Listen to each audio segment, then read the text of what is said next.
Welcome into Northside Territory, Foul Territory Network's Cubs podcast. I'm Sahadev Sharma with my partner Patrick Mooney, and this is your first ever Northside Territory episode following a playoff game, following a playoff victory.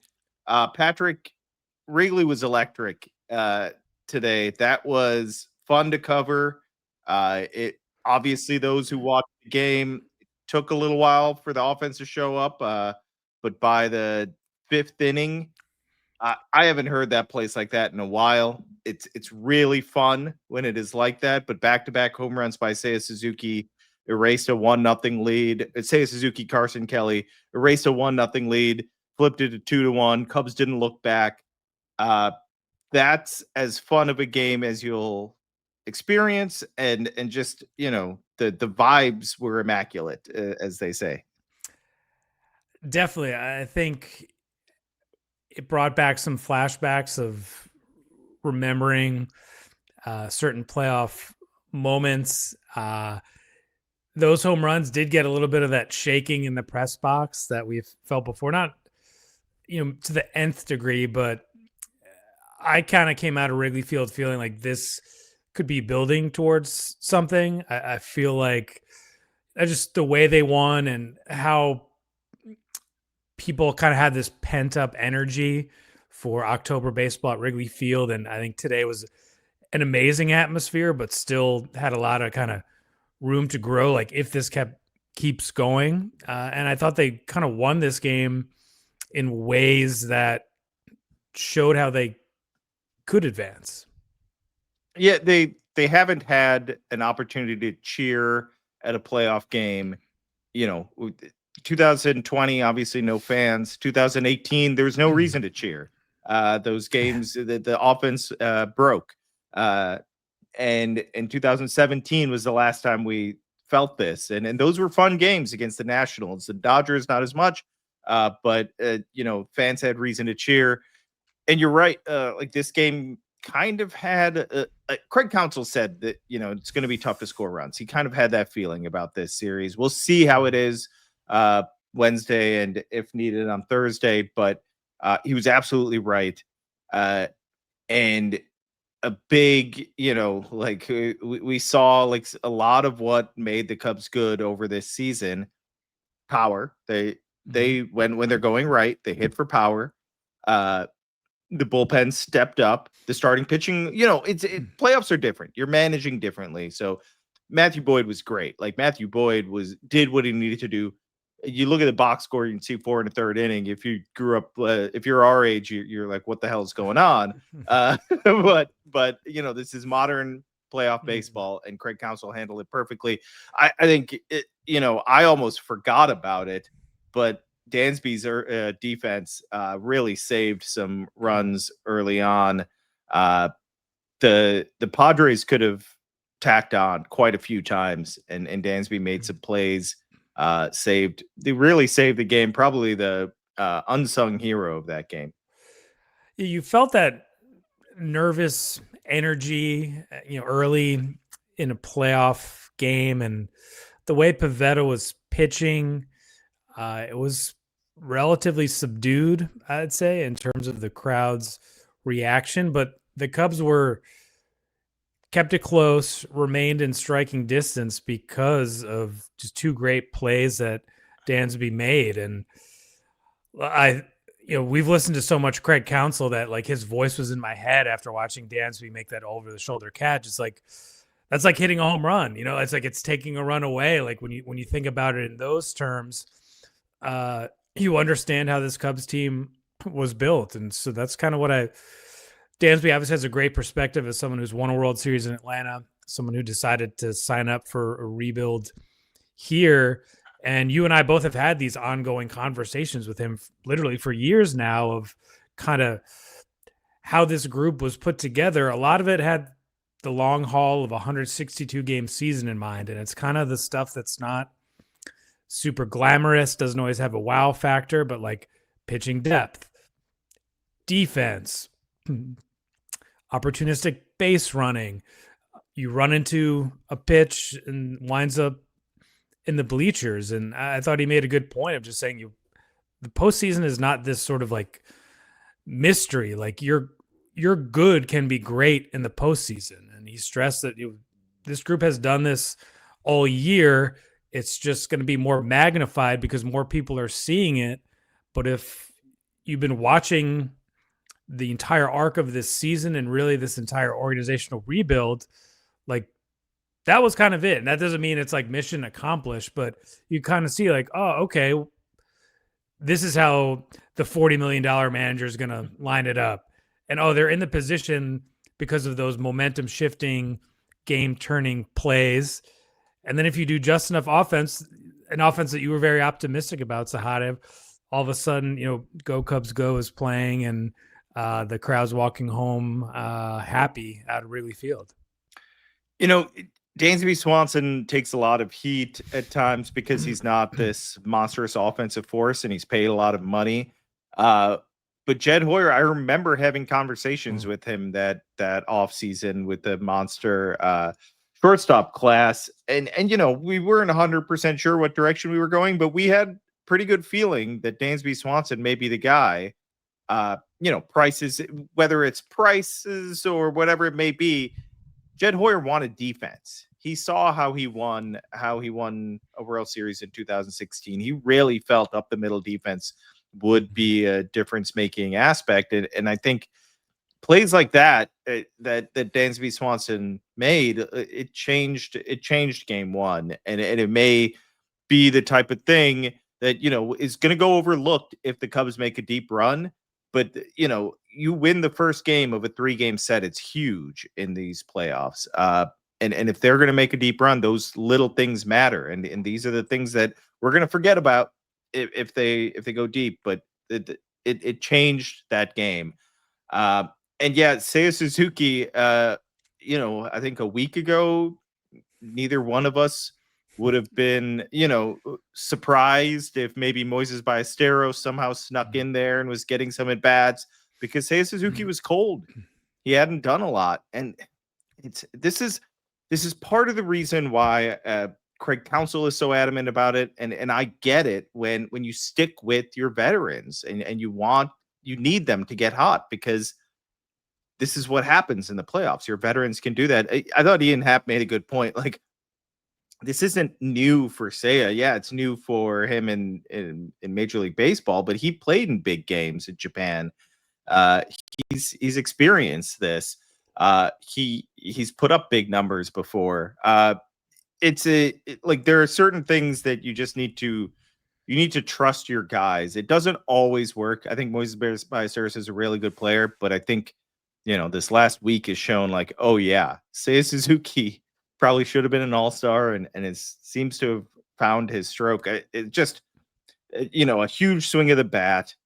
Carson Kelly's was that was the most fun covering this team it's been in a while, the Carson Kelly home run, because I like that energy. You feel like it was a high arcing home run and you're not sure if it's going to get out.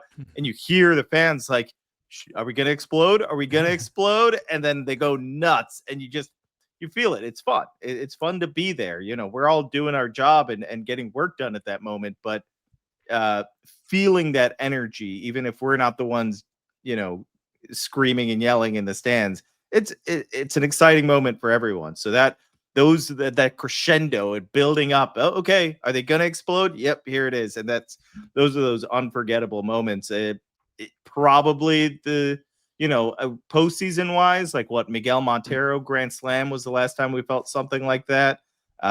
Those were also back-to-back home runs. Miguel Montero to Dexter Fowler. Those are just those unforgettable, fun moments in sports when you're covering a team like this.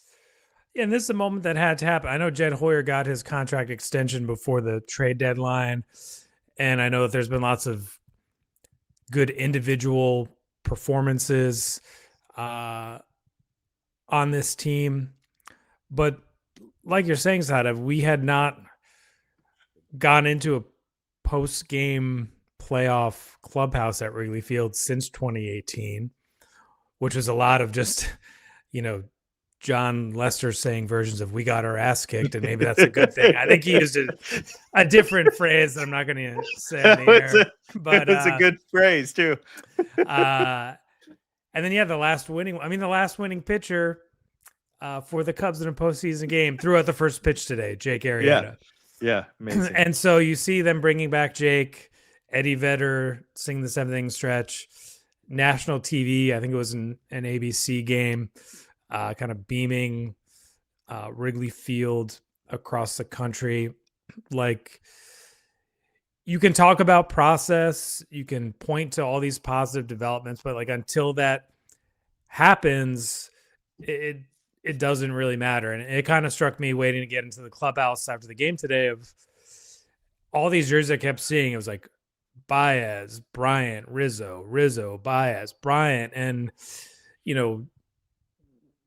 no one should, burn those jerseys or anything like that. But it's just such a reminder that there has been this void for years of whether it was the personalities, and Pico Armstrong has, kind of made progress in that area and kind of filled that void a little bit. And obviously, there are talented players up and down this roster. That's why they won 92 games. But you could just sense that Cubs fans were waiting for some sort of moment like this, and they got to go back Wednesday afternoon. We'll see how long the good vibes last, but right, I'm sure it'd be a fun night in Wrigleyville for those partaking.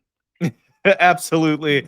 Let's come back and talk about that bullpen, just the pitching in general. It's lined up exactly how Craig Counsell wanted it to. October baseball is here. The pressure's on, the lights are brighter, and with DraftKings Sportsbook, you're right there in the middle of every moonshot moment. DraftKings Sportsbook delivers the intensity of October with player props, live in-game betting, and odds that can change as fast as a ball flying over the fence.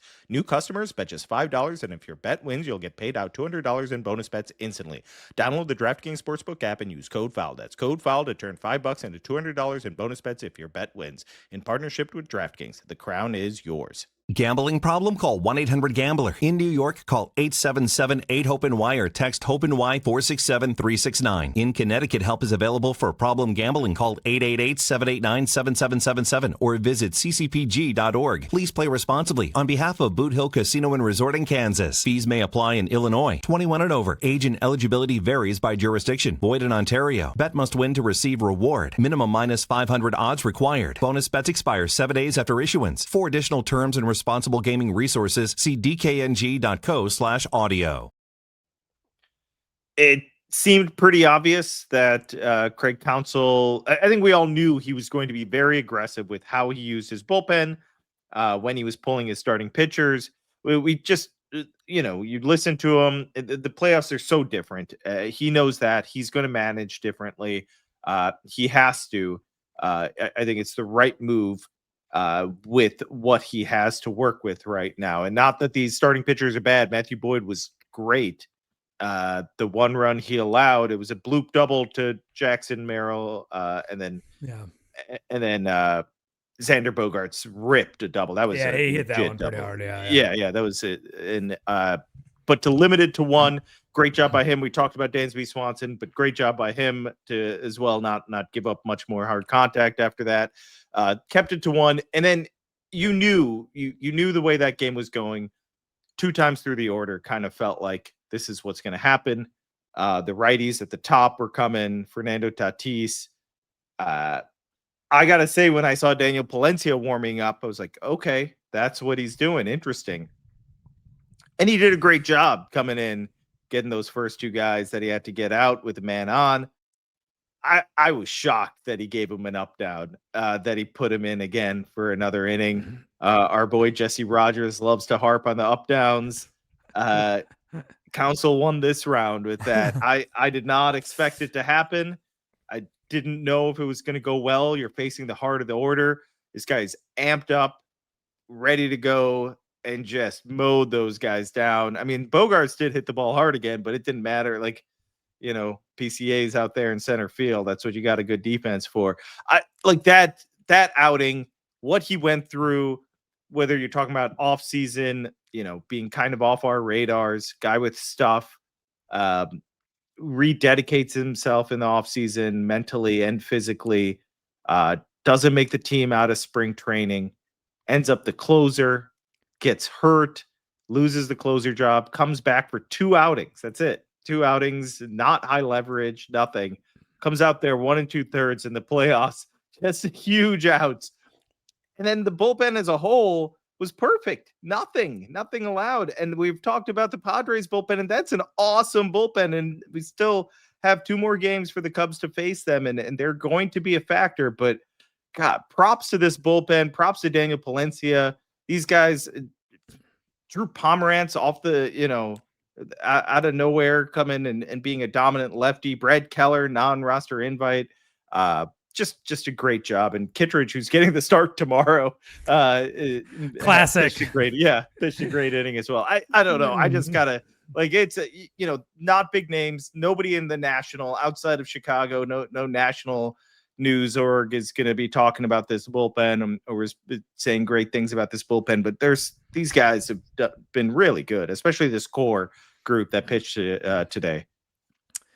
Yeah, I think if the Cubs hadn't gone through such an extreme offensive lull in the second half there, we might have talked about the bullpen a little bit more, because as you saw, they're putting up zeros like left and right, but the Cubs didn't win enough of those games to, take down the Brewers or put up, as Counsell would say, a really, really big number in terms of wins. It was more like, okay, bullpen just kind of quietly does its job.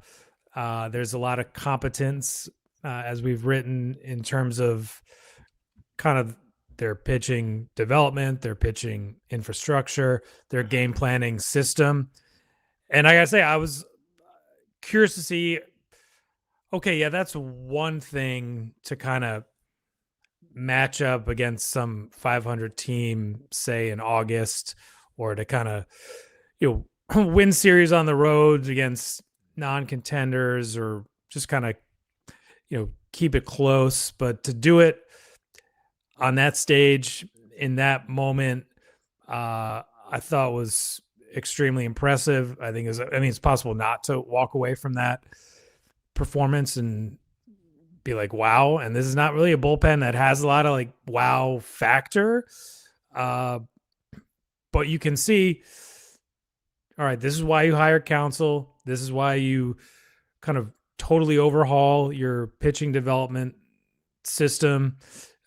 You retain someone like Tommy Sahadev, and you kind of put in the work. And as Jed says, you never stop. It's like a volume game, shots on goal, whatever analogy you want to use. It's Brad Keller. You showed up in spring training and you wanted to write about Brad Keller because you were had a clue that they were pretty high on him, but I didn't see him. I mean, saving a playoff game at Wrigley Field with Drew Pomerantz, it was like $1 to pick him up from the Mariners, and assuming the balance of his major league contract as well. I mean, Palencia, Kittredge, it's. Also, I think reflection too of how the Cubs managed that group over the course of the season. You look at their appearances; it wasn't crazy high. It seems like there's still something left in the tank. Yeah, I think that's a great point, because fans especially, and people watching from the outside looking in will say, why didn't you use this guy in this moment and you lost a game or you cost your team a game? Counsell's diligent about that. Mm-hmm. A guy is down, he's down. They'd make those decisions before the game, and there's no gray area. He's down. He's not an option for me. And he sticks to it. It doesn't matter if it costs him a game, because he believes it could win you multiple more games down the line. Maybe that won them a game today, and maybe it'll win them more in October, because the guys really aren't going to have days off going forward. Like, now is the time when you ride them, and I love bullpens to, as far as trying to figure all this stuff out. It's maddening, trying to predict it, but I kind of love how random it is every year. And this is, I try and emphasize this. People are like, what's what's Jed Hoyer doing? Picking up Drew Pomerantz. What a waste of time. This guy's done like he's in AAA. He's not even on a major league roster. How's he going to help a team that wants to make the playoffs? Because you just don't know. What are they doing signing this Brad Keller guy? He was DFA'd by the White Sox. One of the best relievers going right now. I don't know what's going to happen with these relievers. Nobody does. So when they pick someone up and you haven't heard of them, don't say, who's this guy? He stinks. Like, just accept that we cannot predict what's going to happen with relievers. Like, somebody that was terrible last year could be great this year. Daniel Palencia struggled last year. Porter Hodge was the closer and dominant. Porter Hodge couldn't break the postseason roster, and Daniel Palencia got 5 insanely huge outs. It's just, I love the randomness of it. It is maddening to cover because I'd like some sense of knowing what's going to happen. But it's kind of fun in another way because it's like, I'm not going to know. Like I could have looked like a fool for writing about Brad Keller on my first day of spring training. I show up and see that he's throwing in the upper 90s. I'm like, that's kind of cool. It may not matter. I better take advantage of this opportunity. I may never write about this guy again. And he turns out to be this insanely, I think the story was about Keller and Palencia. Yeah, you did nail it. It was funny because I remember, I think I had to, the way we staggered our spring training schedule, I basically had some version of an Alex Bregman headline, maybe for 10 straight days. And then it kind of resolved, I think, when I was leaving. And then you're like, I think I'm going to write about Palencia and Keller. And I'm like, whatever floats your boat, man. You know, like we needed a change of pace in the daily coverage anyways. And I did trust your instincts on that. And, you know, I remember reading Counsell's quotes. Like, he was like, you know, he definitely confirmed it. It was like, that's interesting. You know, we're on to something. That's a good question. And it wasn't the like, it's, you know, first couple days of spring training. What are you talking about? Yeah, when he didn't deny it and actually engaged on it, I was like, oh, okay. I just thought I was, you know, searching for a story here on day one. I just landed and wanted to get something out there. I don't know. It's fun. You know, this type of stuff is great to write about. It's great to dig into. It makes the job a little bit easier in a sense because it's like, this is a great story. This is an easy story. Like, these guys come out of nowhere sometimes, and that's fun and that's interesting. All right, let's take a break and you know, more Craig Counsell pitching weirdness. I think we can just, as long as they're in October, we're gonna have to deal with this. So let's take a break and talk about that. AJ, let's talk steaks. Omaha Steaks, to be precise. Big discounts we'll tell you about coming up in just a sec on the website, but also every steak is perfectly aged to maximize tenderness and hand cut by master butchers in America's heartland. It's been around since 1917. They know what they're doing. Absolutely, they know what they're doing. They come prepackaged, perfect sizes, portion size. You can get any kind of cut you want, any kind of meat you want, and it all comes out delicious. You can freeze it. You can thaw it right away. There's hamburgers, there's steaks, there's chicken, there's pork chops, there's everything you could ever want, and it comes out delicious every time. Save big with Omaha Steaks. Visit omahasteaks.com for 50% off site-wide and an extra 20% off select favorites during their early Black Friday sale. And for an extra $35 off, use promo code FOUL at checkout. Terms apply. See site for details. That's 50% off at omahasteaks.com. Promo code FOUL at checkout. Terms apply. See site for details. When talking to Craig Counsell, I can't remember what day it was, but recently, he didn't rule out openers. He said that, you know, the Padres do struggle against lefties, but the top of that lineup, you may want a righty out there. And with two lefties, you know, that we assumed were going 1-2, he basically wasn't ruling out someone opening the game for Shota Imanaga. Sure enough, it's Andrew Kittredge. That's kind of a surprise, but you know, I think he was just looking at any righty, maybe anyone but Keller, probably, because he just probably wants to deploy Keller in any fashion he can in different moments of the game. But who knows? Maybe he considered Keller as well. But it's Kittredge. Kittredge has a rubber arm. I would not overthink him pitching. on Tuesday and being concerned about that. This guy, I don't even think he pitched that many through that many pitches. He's going to face 3 batters, and then you're going to have a run of lefties, assuming the Padres have the same lineup out there, and then it's Shota Imanaga time. We'll see how he does. You know, I think playoff pitching, handling pitching staffs in the playoffs is so different nowadays that like us trying to predict it or understand it fully is a little difficult. Maybe you see some, Garrett Crochet threw a ton today. Tarek Skubal. The Cubs don't have that guy, so this is what Craig Counsell's doing. And I think what Craig Counsell said at his opening press conference, if you're gonna like something about Jed Hoyer, like he told Jed Hoyer, if you're gonna hire me for how I handle a bullpen, don't hire me. Yeah. But you know what? This is why they hired you. Do stuff like this. Get it right, dude. I mean, come on. Like it's funny today, has made me think of lots of sort of playoff memories that you and I have experienced over the years, and just seeing Arrieta up on the screen, and one of the sort of conventions of playoff coverage is the next day starting pitcher goes to the interview room or the interview storage closet, whatever it happens to be that year, and you remember like John Lester going up against Max Scherzer, or he's going into New York, or Arrieta during that run of, I think he might have said that on Twitter at the time, but when he told, Pittsburgh fans, like, I'm gonna like, it doesn't matter, I'm coming for you. Do whatever you want. Just know that none of it matters or whatever it was. Yeah.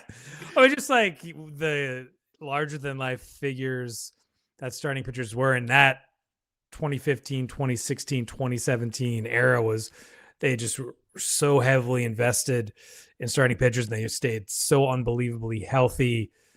The game changes, and for the Cubs to just sort of, as an aside, I don't know, however long it was after the game ended, however long after we walked out of the clubhouse, like, oh yeah, Kittredge tomorrow. It was very symbolic of kind of how things have changed, how the Cubs organization, I know you remember this, Sahadev, I think it was kind of a Cubs convention, and maybe you asked a follow-up of the idea of using openers and stuff like that. And I think it was maybe Theo and or Jed, maybe separate times, just saying like, we are an organization that believes in starting pitching, and they still do, but they've definitely evolved along and changed along with the times. I believe it was at GM meetings. I don't remember what year it was, but yes, that specific answer, the one where he said we are, I think that was Jed, but it could have been, I think you're right. I think both of them kind of emphasized that, but at different times. Yeah. I remember that distinctly, because it like stuck in my head. Like, okay, maybe he's right. Maybe this isn't the trend. Maybe it's just a fad. Clearly the game has changed. It's become a thing, and they've tried to even change the rules around it to make it, and it has altered things slightly. But I've talked to Theo about this a lot, because we both grew up loving starting pitching. Like he talked about how he'd make his summer schedule around like count the days out. When can I go see Roger Clemens? And I remember doing that when I first moved to the city. When can I go see Kerry Wood or Mark Pryor pitch? So like that's how, like when you're a baseball fan, that used to be how it is. I don't know if fans do that anymore. I know like when I took my kids the other day, like I was like, my son was excited to see Cade Horton, so maybe he can be a throwback. But these things aren't, it's just not the same as it used to be. And that's okay. Like, it's still fun. And like I said, like the unpredictability of it kind of makes it interesting. He used to be a throwback. I don't think he is anymore, but going up against Dylan Cease, I know he struggled on the road. I know his numbers aren't great. I know people are going to tell us, you and I both heard things that he's just not as good as he once was. I still would not overlook Dylan Cease. He can strike guys out. If he's locked in, it'll be a tough day. And all he needs to do is give them 5 and keep them limited, limited to one or no runs. And he's probably in a good spot because I don't care who they use today. They're going to that bullpen probably after 5 again. I'm not guaranteeing anything. I think the Cubs are obviously in a good spot. You win the first game of a 3-game postseason series, you're in a great spot, but this won't be easy against Dylan Cease. Yeah, I got a Dylan Cease story. It's from the Wayback Machine, but I think it speaks to what you just alluded to, Sahadev, of like Dylan Cease was like freakishly athletic. That's why the Cubs, drafted him. They developed him, and Justin Steele told me a version of this story a while ago that Cease essentially confirmed this year, of just how they were both, when they were rehabbing at the Arizona complex, they wound up at like a Lifetime Fitness or something like that. They were messing around playing basketball, and the way Steele described it was like, you could tell Cease didn't play like a lot of basketball growing up. Like he was just super like baseball, almost robot growing up in Georgia. But like all of a sudden he was doing these like windmill dunks and stuff like that. And that Cease was like, yeah, I can't really do that anymore. Like that was at the time of his career when they were just like training all the time, coming back from Tommy John's, that he was just in like unbelievable shape and did not have any of that sort of like pitching soreness going on. But he's like, yeah, I could throw him down back then. I just thought that was hilarious. The way Steele, like he kind of like, mimicked the way, like, he's Steele's like dribbling an imaginary basketball, trying to explain it to me about how like awkward it was. And all of a sudden you're just like throwing him down. And so that's like, Cease, if he had like any sort of decent year, like everyone would be talking about this enormous contract he'd be getting. I mean, I remember, I want to say maybe last offseason or even the season before, it was like he was, going to be that guy who's going to get a huge monster contract. I don't know what the offseason holds for him. Don't really know what to expect, but I'm with you. I think there's something. You just can't dismiss someone who's like been that spectacular at different points in his career and has that much raw talent. Yeah, I mean, I'm not saying I don't feel comfortable predicting either way. Yeah. Like I don't know that he's going to dominate, and I don't know that the Cubs very well could just get to him. I do feel like they're guys having good at bats. I think Nick Pivetta is going to get down. Like I just submitted my NL Cy Young award, and I considered giving a down ballot vote to Nick Pivetta. That's the type of season he's had. He's had a great season, and Dylan Cease has a similar arsenal type thing. Like he's going to attack you with the 4-seamer up, and he's got a breaking ball, and that's a lot of what he has. And it could be similar and a little lesser, and maybe that's a good thing for the Cubs. That, I think, is how you spin it positively. The other thing is that the negative is if he's locked in and he's got the swing and miss stuff, it could be a long day, and then you fall behind, and now you're in a really difficult situation. I didn't say that earlier, but that was a huge thing that happened. To get those 2 runs and to not have to be chasing against the bullpen was so big. It just completely changed how that dugout must have felt. You get those 2 runs, and like it was, it changed everything, and could be what changes the series. We'll see if they finish it off. I think I saw a stat that these wild card rounds are new, but if you win game 1, you're undefeated in the series. That's what it's been. Eventually that's going to change. Cubs fans certainly hope it doesn't for this series. We got one more at least, Patrick, and maybe we'll be seeing another champagne celebration. We'll see what happens. We'll be back at it as soon as we can after tomorrow's game. We'll be chatting with you guys. Thanks so much for listening, everyone. This is Northside Territory, Foul Territory Network's Cubs podcast. Make sure to rate, review, subscribe to the YouTube channel, and subscribe to The Athletic, where Patrick, myself, John Greenberg, everyone. Everyone is writing crazy amounts of work. Dennis Lynn. Dennis Lynn covering the Padres. Make sure you're checking out our playoff work and subscribe to The Athletic. Thanks for listening, everyone. Take